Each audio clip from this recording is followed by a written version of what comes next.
Hey, good evening, and welcome to the 4th of March edition of the Kennebunkport Planning Board. We have a new member that's joining us this evening for the first time, Mr. John Hall. Welcome. Thank you.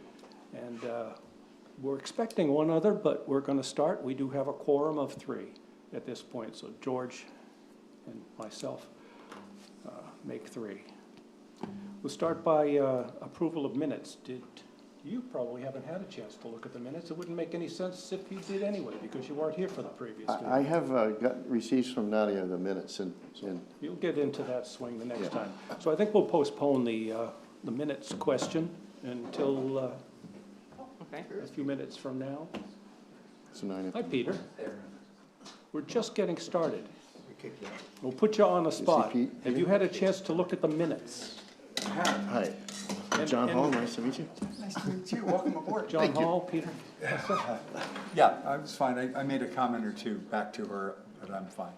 Yeah, and we can accept them given Yeah. with those comments. George? I make a motion to approve the minutes as written. All those in favor? Aye. We accept the minutes with the changes. And we're just going to hold for just a second here while there's a conversation going on in the audience. Yeah, no, this is good stuff. That's fine, too. Well, so they have to go for select board first. I'll talk to you outside. I'll talk to you outside. You guys keep going, I'll talk.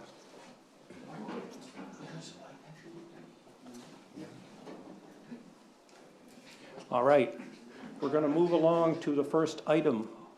There's one item on the agenda tonight for review. It's a continuation of an initial review, first part of which happened back in December. But Brian Pritchard is back with us here this evening for item 251201 from Batson Creek Road. Mr. Pritchard, would you remind us what we're doing here? Yes, sir. Thank you. So the Batson Creek Road property is a lot of record, and there was a narrow right-of-way.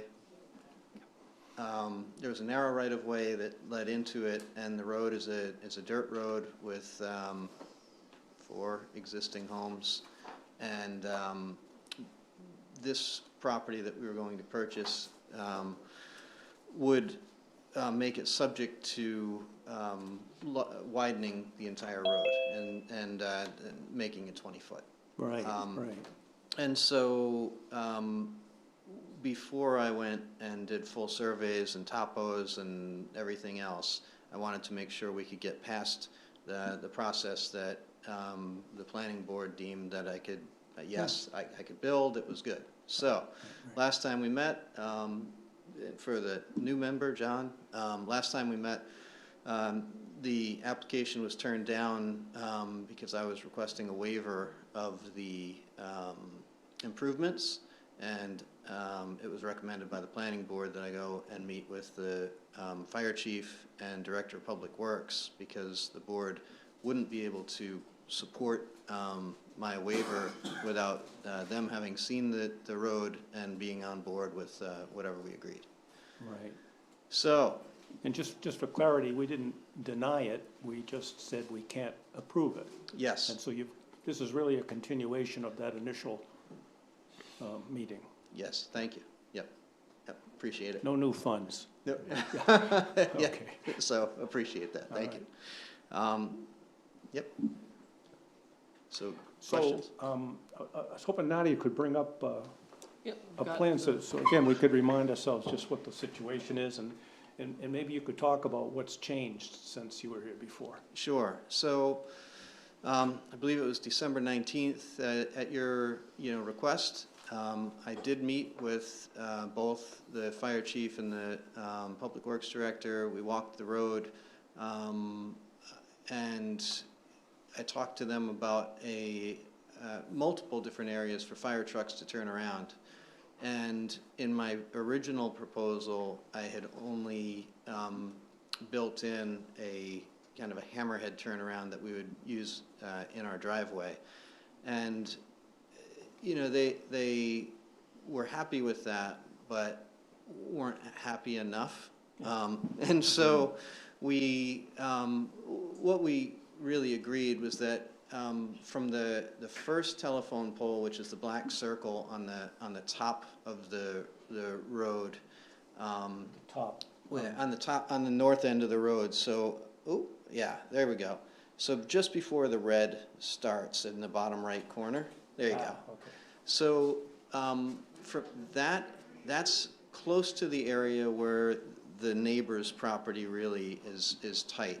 From that point to where the road starts to bend to the left, they said if we widen that out to 20 feet so that emergency vehicles could pass each other, and built in that hammerhead with the with the driveway, that they were comfortable with that as being enough, because that takes up, you can't see the rest of the road on this picture. I submitted other pieces in my prior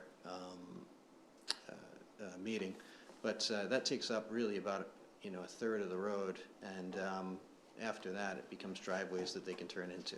And you're able to, you have access to this lot 217 down there, you can do that widening? The right-of-way is 20 feet, Oh, so good. we'll Use it. we'll use it, exactly. Yep, obviously have to get a pretty precise survey, but, we'll make sure that we're in there.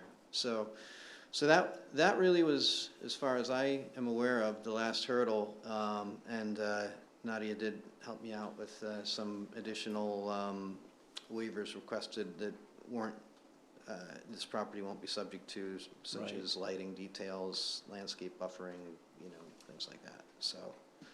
And is this road gonna be paved, or is it gonna No. Stay dirt, gravel, whatever? Yeah. yep, so it'll just be road base, made to 20 feet wide without having to move utilities, and, That's nice, okay. Yeah. Richard, would you put your driveway off the end of that hammerhead for that property? Or have a second driveway for the access to the housing units? Our driveway will be off the end of that, so, Okay. yeah, the hammerhead will lead into the property, and, yeah, so it'll Perfect. obviously be plowed. Yep. And maintained, because it'll be our driveway. How large is the parcel again, remind me? It's 3 acres? Okay, is there any plan to subdivide? No, Or You're anticipation gonna of put an that? No. ADU on it. no. You're gonna put an ADU on it, and a Small- single family. Exactly, yeah, Yeah. yep, single family. And does that right-of-way serve any of the other contiguous properties, including 28-1-3? 28-1-3 is not developed. It's, I think it's owned by a person who has a trust in New Hampshire, and my understanding is that it may go to the Kennebunkport Conservation Trust because it adjoins some other property that they've donated. Okay. I don't know 100%. But they don't have right-of-way access across this same right-of-way? They don't. Okay. Good question. Peter, any more? No, elegant solution. Thank you. John? You, I understand, I have no okay, questions. Thank you. yeah? George? It works. Nadia, can you take us through the code office's memo and tell us, are there any open issues? I don't see any open issues. Okay. Let me, yeah, you may have, you emailed me about the, Yeah, comments from the fire chief. Those are all set. That was just an No, administrative that's fine. issue. So, yeah, as far as we're concerned, the public works director and the fire chief are both okay with this, so, okay with this. So given that, I would move to, this is an initial review, right? There's Yes. No public hearing tonight. Correct. We're basically, I would move that this is a complete application. I'll second. So this is a complete, the motion is that this application is complete. Two-step process. No, just asking if does the fire chief and the public works director need to put something in writing to document their approval? They may have put something in writing, but we have a bi-weekly meeting with the fire chief and the public works director, and a couple other And they department told heads. you. And yeah, so we briefed when they did the walkthrough with Brian about the road segment. Okay. Is there a second? There is a Yes. second. I would vote to approve the application as We're gonna complete. abstain, Vote or to you're gonna approve. vote to approve, 4-0. So you're gonna come back for a public hearing. Hopefully your neighbors will be kind. They're on board, All right, that's what you want. yes, yeah. Terrific. Good luck to you. Hey, thank you. Thanks. So, Thank you all. Yeah. First meeting in, So that will be March 18th. oh, second meeting in March, right, of course. All right. Thank you very much. Thank you, sir. Thank you. Out under Sharpie. Still small town. On the, I think you may have Sometimes seen my documentation, comments on the especially. on the plan for signature. Can you just include a note that it's in the Where it's good floodplain enough. and the shoreline zone? Yes. Pretty good planning office, yeah. Pretty good question. The only other business for tonight is we have a findings of fact to be read. This is a first. We're changing the format. The code office has agreed to take on the burden of authoring the findings of fact after it's been adjudicated here at the planning board, and Nadia and company have shared it online with us. Have you all had a chance to look at it? This is actually Peter's template he sent out several months ago when he first joined the planning board. So thank you, Peter, because I found it very helpful. Good. Yeah, it's terrific. Before we get into the findings of fact, Oh, I okay. did have one other piece of other business, and usually we like Sure. to wrap up after findings. So if we could, Yeah, as you may have seen, we presented to the select board, and I know we've mentioned it to the planning board before. The code office is starting with a new permitting software. It's called GovWell. We have gone live for planning board applications, so we're currently getting planning board applications through that software. We had kind of a discussion as an office about where that left us with the classic, the vintage planning board application page. Because people now fill out an online application, which I'm happy to show you guys, and I thought you might appreciate a short walkthrough of what that looks like. Because people now will fill out that application, we thought that we wanted to pitch to you guys a different format for getting the information that's on the planning board application. All the same application would still be provided to, all the same information would still be provided to you, just in a different format, kind of moving away from the sort of hand-filled page that we're used to. So if you're amenable, I'd love to give you a quick run through of what that looks that like. would be terrific. Is that less work for you, Nadia, at the end of the day, or is it about the same? It's about the same for us. It's less work for the applicant. It's actually probably about the same amount of work for the applicant. Instead of filling out a piece of paper, they're just filling out an online form. The system as a whole is very helpful for our office. I wouldn't necessarily say it's less work, but it does streamline the process for us, and it takes out some opportunities for human error in things like scheduling and communication between planning and codes. Sometimes there's opportunities for lack of communication when Galen and I handle planning board and the code officers handle permitting. This lets the code officers see on one property any active things that are happening on that property. So if someone applies for a building permit, they can easily see, oh, they're still in planning board review, we can't issue this building permit. So, As well as presumably the history going back years as Exactly, it builds, yeah. yes, Great. so we think it's gonna be really helpful in that way. We haven't gone live yet with building permits.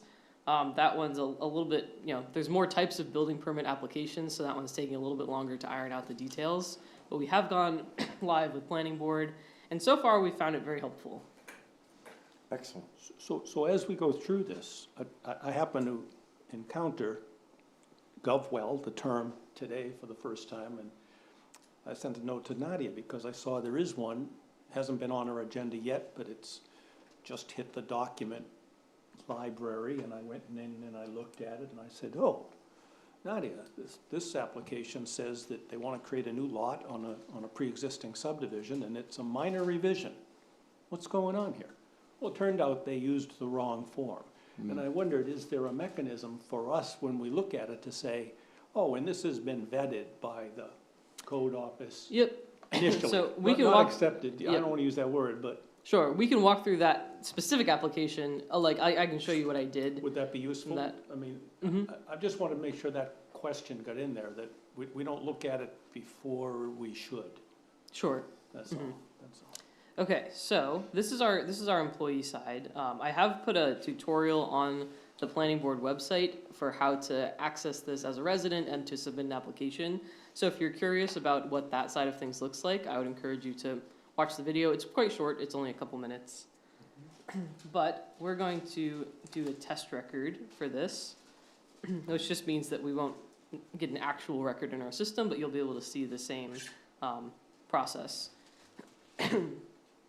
So this is a page that any applicant will see. They'll come in and they'll see all of these options for planning board applications. So this is all, and zoning boards. So the planning board and the zoning board of appeals are both housed on the same part of the system. So we'll look at a site plan review because that's what people most often do and what you see the most of. So we have a couple drop-down menus here that people can see before they start their application. They can look to see what's required in the application packet. It looks a little bit small on that screen, but it is visible on a regular screen. This is all the things that are on the checklist. David, is there a way to change the focus on this? Is it me? I can kind of zoom in a little bit. That's better. That's better, thank you. So, as good as it gets. Well, all right then. so this is all of the things that are on the checklist on the current planning board application. So that very first page that you always see has all of these things listed. So that's just listing the exact same things. And we've included a link to the GIS to help people with their abutters list. And then people can see all of the required fees. So we have the domestic abutter fee, the international abutter fee. It's less because we can't send certified mail internationally. So it's confusing for everybody, including us, because it feels like it should be more. The application fee and then the legal notice. So they can see all of the fees that they'll need to pay before going in.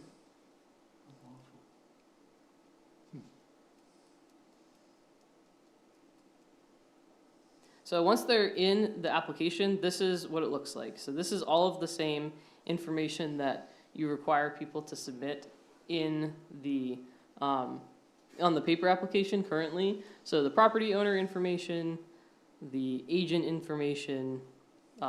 This is the property lookup, so you can look up by map, block, and lot or by address. So say 6 Elm Street.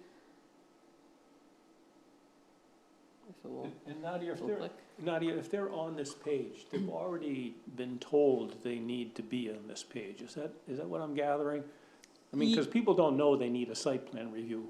Correct. So we would direct people Okay. to apply for to submit a planning board application like we currently do. Yes. I don't think that people don't usually stumble across a planning board application and choose to submit it. Right. So If they we just would- need a normal permitting application or whatever the one that doesn't go to planning board is called. correct. So at the very first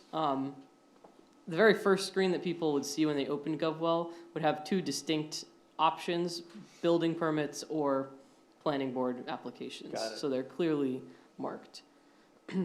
So you can put in the property address, and then as you can see, a checkbox for resource protection for the shoreland zone, the basic information about the property that you see on the planning board application, sewage disposal, water supply, description of the project, easement, any easement information. And then these are all of the lot information pieces that we would see. So percentage of lot coverage, impervious surface, footprint of the structure, interior square footage, volume calculations, obviously not very common. And then these are the acknowledgements that we have that are written at the bottom of the application. People would sign it here, and then they can drop any associated files down into this box here. And once this application has been done, I've got a number of questions. Can the applicant then go in afterwards, access it, and add additional documents? Yes, Okay. they can. And presumably this goes into a database that's on the GovWell Yes. database site? So this is what so we see all of our, all of the applications that have been submitted, we can see down Through here. this site? Through It this doesn't go site. back into whatever database we currently have and pull Correct. information out? Yep, So but we this still is- have all of those files. Right, so there, at some point in a glowing future, someone will come in and say, oh, by the way, did you know that road you want to put in was actually a previously approved subdivision? So it pulls it back into a subdivision application. It won't pull that from our current database, but in the future, Correct. things like that could happen. Yes, Okay, that could happen. thanks. What about changes? If the planning board says, oh, the calculation doesn't make sense, so you have to make this change, and so we have to go back and change the square footage. Are changes tracked? Yes, so you can see each version that's been submitted. You Wonderful. can see separate versions.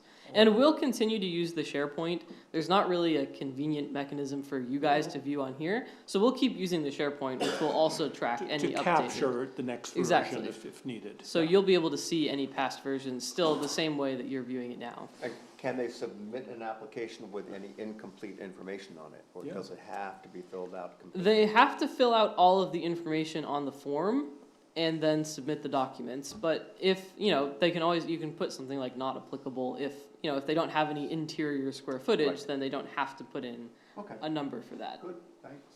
And you can actually print all of this off if you, or create a file that can Yes. in turn be put on the shared drive. So this is what this is what Ed was referring to, the major revision.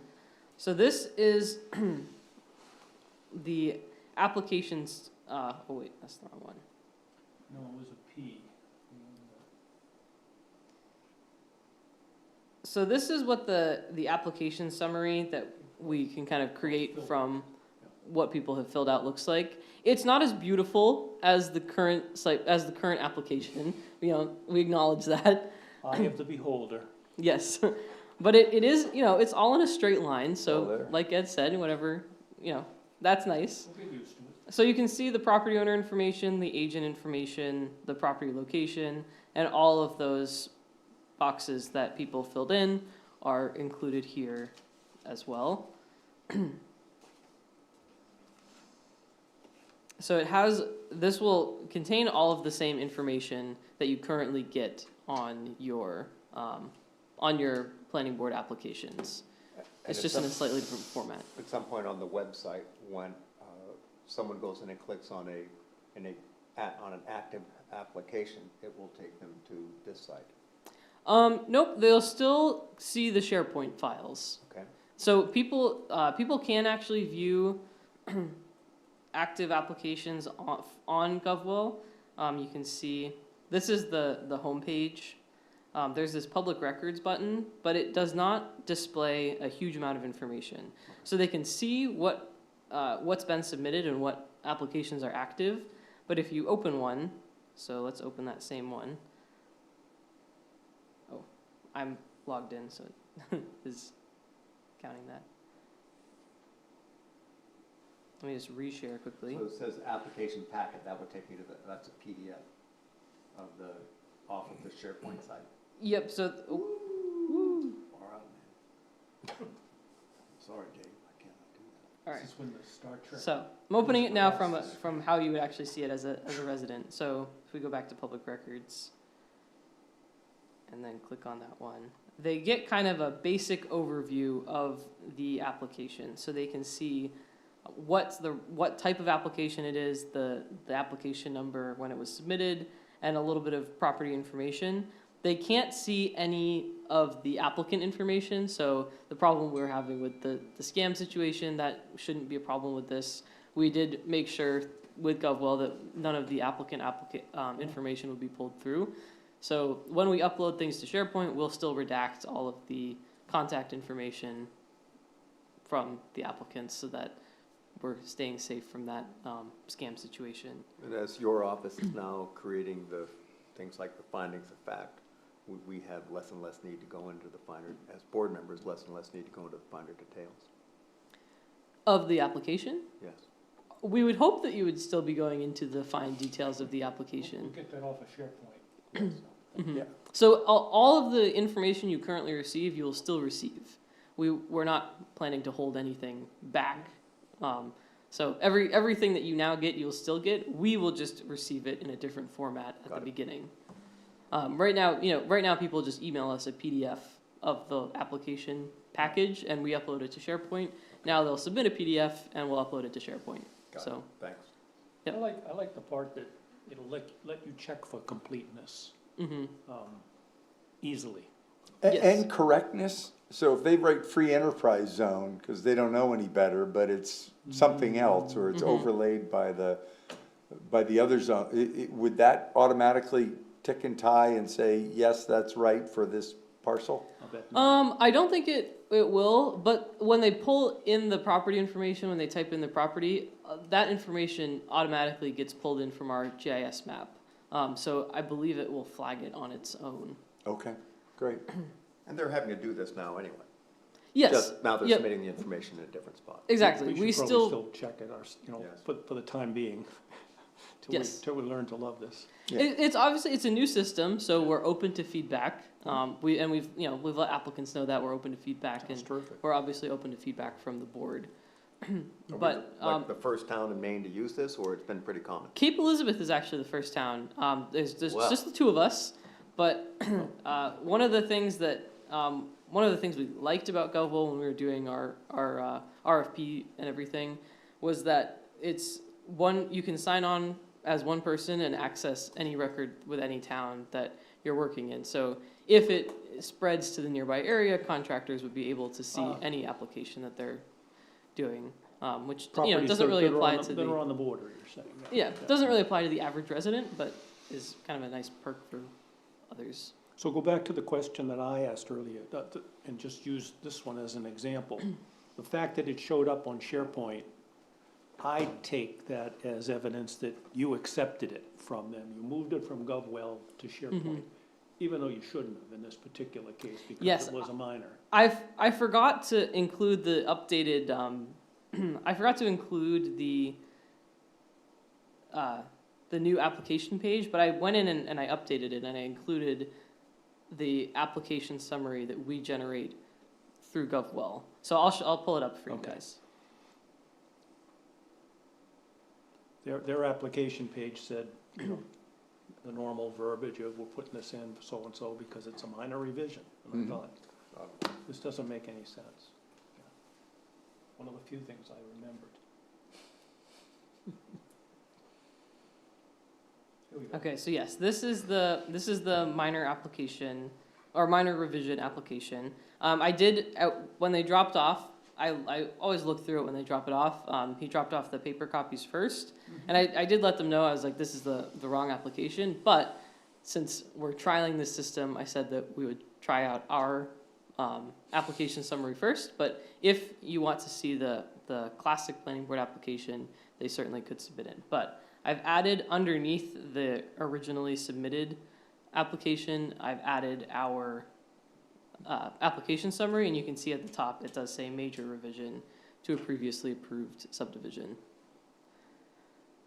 So this one's not up for review until April. So Okay. So I figured it would be a nice trial run because there's plenty of time. If this is not working out as a review tool, you can let us know with ample. One of the things that I find helpful about paper, and I'm not wedded to paper, but is the ability to go and it's like last week, we had a preliminary application that went through 3 different name changes, and there was just a lot of back and forth. And at the end of the day, I felt like I had too much paper, right? I don't want to have to go through that and sort of, oh, this was the old, same thing about the parking situation. It's like, what did we end up with? And it would be nice if at the end of the day in SharePoint, it's nice to be able to see all of the iterations, but it's also nice to have a complete, important to have a complete integrated package that we all like. And I just wanted to say that because I know you're going to be wrestling with that as you go through. Anything you can do to move us in that direction is helpful. Okay. Because these properties do end up coming back. Oh, And that's something that we can easily do, is download, after they've made all the updates that the board has requested, we can download their final application packet and put that on the SharePoint as a final piece. You bet. And that is pretty easy and simple to do. So certainly is something that we can do if the board would find that helpful. My career, I did a lot of software development work with large volumes of software and lots number of people. And I can remember new people coming in and we do that by changing the file name each time. This is the new version, new. you can tell the new from the old. Well, that only works once, you know. Now, this is a new version, no, we're not gonna do that. You're gonna use some convention that says, here's, add one to it, or you're gonna, We, when we're looking at it in our system, it has, you know, whatever the document name is, version 1 or version 2, Yeah, yeah. version 3. And it stores all of the versions in the system, so. that's just what you need. Yep, so Okay, we're confident that it will be a good and useful tool for everybody. sounds really good. But, you know, keep us apprised of how you guys are Oh, we feeling and, and doing with it.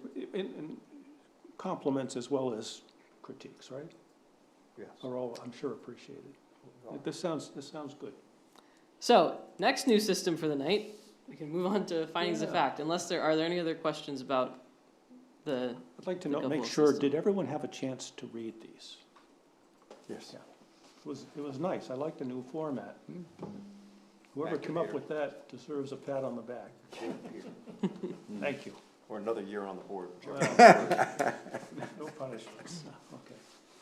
so, since it's a little bit of a different situation, would you like me to read them, or would one of you like to read them into the record? What do you think? We can read. Okay, I'll pass them down.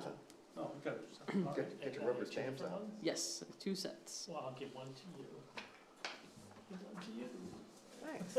George, you want to do the honors? Oh, you bet. Ah, look, different font and everything. We don't All care. right, and this is for 133 You'll Ocean have to Ave. sign it though, don't worry. Amazing. Planning Board, findings of fact and decision, applicant Shiva Natarajan, 127 Ocean Avenue LLC, property location 133 Ocean Avenue, map 8, block 1, lot 5. This is so different. Zoning district, riverfront zone, application type, site plan review. 1, project summary.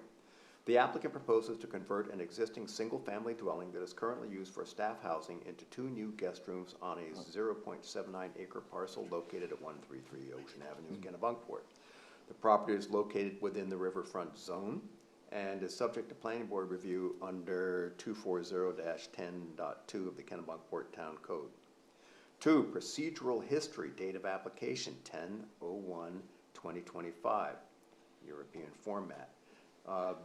Date deemed complete by, no, that's right, 10/01/2025. Got it. Date deemed by complete board 11/19/2025. Dates of public hearings 12/03/2025, 12/17/2025, 2/18/2026. Date of site visit, if any, not applicable. 5, decision date 2/18/2026. 3, documents submitted for review. A cover letter explaining the proposed project, a planning board application for site plan review, a list of abutters and a 200-foot radius of the project location, existing and proposed floor plans prepared by John Eidsiedler, R.A., a copy of the tax map showing the property, a quitclaim deed for the property, book 19586, page 699, site plans showing the parking areas on the property, a letter detailing the parking requirements from John Eidsiedler, memos provided by town staff 10/15/2025, 11/26/2025, and 2/13/2026. 4, waivers requested, 240-10.6C. 4, a plan of the area showing a lot line dimension, applicable zone or zones, and the normal high water mark if applicable. Approved by the planning board because there are no proposed exterior changes to the site. 240-10.6.C6. All setbacks from bodies of water and lot lines. Approved by the planning board because there are no proposed exterior changes to the site. 240-10.6C7. All existing physical features on the site and within 200 feet thereof, including streams, watercourses, existing woodlands, and existing trees at least 8 inches in diameter, as measured 4.5 feet above grade. Soil conditions as reflected by a medium intensity survey such as wetlands, rock ledge, areas of high water table shall be shown, and the planning board may require high intensity soil surveys where necessary. Approved. The planning board because there are no proposed exterior changes to site. Is it okay to just read the ordinance number rather than reading through the ordinance itself? What do you think? I would think so. I think that there's a problem with us reading a lot of information about stuff that isn't applicable. Yeah. So I think if you could, just, I'm just gonna go through the book numbers. So, 240-10.6C8, approved by the planning board. 240-10.C6C11, approved by the planning board. And 240-10.6C14, approved by the planning board. 5, findings of fact. 1, right title or interest. The applicant demonstrated legal interest in the property by submitting a quitclaim deed, which was recorded in the York County Registry of Deeds on 7 January 2025, Book 19586, page 699. 2, pursuant to the requirements of section 240-10.10A of the Land Use Ordinance, the Planning Board shall approve an application for a site plan review unless it makes one or more of the following written findings with respect to the proposed development. And I'm gonna, for, items 1, 2, 3, 4, 5, and 5. 6.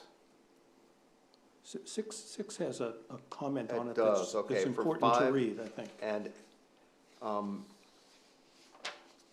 the findings are no to those.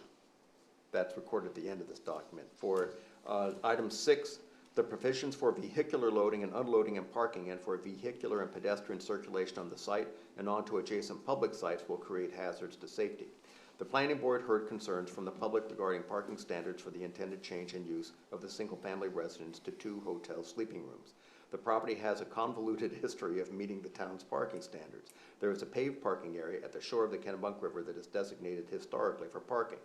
This area was converted in 2010 into lawn area, but is indicated on the parking layout configuration to be used as overflow parking if demand requires it. See May 5th, 2010 findings of fact by the Town of Kennebunkport Planning Board. The Planning Board determined that the proposed conversion by the applicant of the existing single-family dwelling into 2 sleeping rooms does not make the property more non-conforming in regard to the parking standards of the town's land use ordinance. Continuing for items 7 through 16, the findings was no to all of those as well. 3, when the proposed development is located in shoreland or resource protection zone, in addition to the requirements of section 240-10.10A above, the board shall approve it with conditions if it makes positive findings based on the information presented for that proposed use. For items 1 through 8, the findings were yes to all. In addition to the requirements in Article 10 of the Land Use Ordinance, the project will need to conform with the performance standards in 24-7.7, hotels, motels, bed and breakfasts, and inns. So in 7.7A, 7.7B, 7.7C, 7.7D, 7.7E, and 7.7F, it was all found to be not applicable, so not applicable to all. Okay.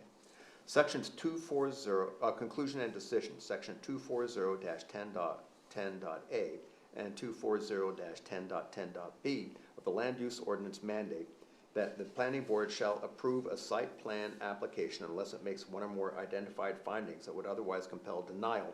And as noted above, the board makes no such findings. Decision. The site plan application identified above is hereby approved. Conditions of approval pursuant to Article 10.11 and 10.12.E. 1. The applicants pursuant to 10.12.E shall notify the Planning Board prior to the transfer of rights to construct an approved project. No assignment or transfer of rights to construct an approved project is valid without prior review and approval by the Planning Board. 2. The applicants must record a copy of the decision and provide proof of such recordation in the form of a copy thereof attested by the Register of Deeds before any permits may issue or before any construction activity may commence. 3. The applicant shall comply with all terms and conditions of the Town of Kennebunkport ordinances. 4. The applicant must continue to comply with conditions placed on previous Planning Board approvals. Approved by the Kennebunkport Planning Board. Thank you, George. Thank you. I'm going to borrow your pen, if I may. Thanks. Yes, you may. So what are everyone's thoughts on the new findings? Now that we're all in the same room together, did people enjoy this review process? What'd you think of it? I think it's fine. I have one question. Do I sign this if I voted against this? I don't know. Are they the findings of fact or not? Do you want to vote against these being the findings? This is also voting to approve. I didn't vote to approve. I think that's a really good That's question. I think it's, How about if he doesn't sign it tonight, and if he needs to sign it, can you come in and sign it later? Well, there are 3 other board members present, so technically you don't need to sign it. John wasn't. John wasn't here for it. Okay. You'd have to get Richard Sherman's. I don't, mean This to is- be obstructionist, No, but No, this is a good I question. still don't believe in this application, Why? because they didn't solve the parking problem, Oh. and they could have. They don't have to And be they said signed they tonight, would. no. So we could get, Why don't we get an opinion on whether you have to sign or not? yeah, I can check in with Galen tomorrow, So you and don't sign tonight. How's Yeah. that? And I'm we happy to can- come in, I'm here. Right. they And need you then. I don't think that in any case, since you needed a quorum and you needed to be voted by the quorum, there'll always be enough signatures if it was approved. And the dissenting people abstaining or whatever, I don't see how they're obliged to sign, but it'd be worth checking, yeah.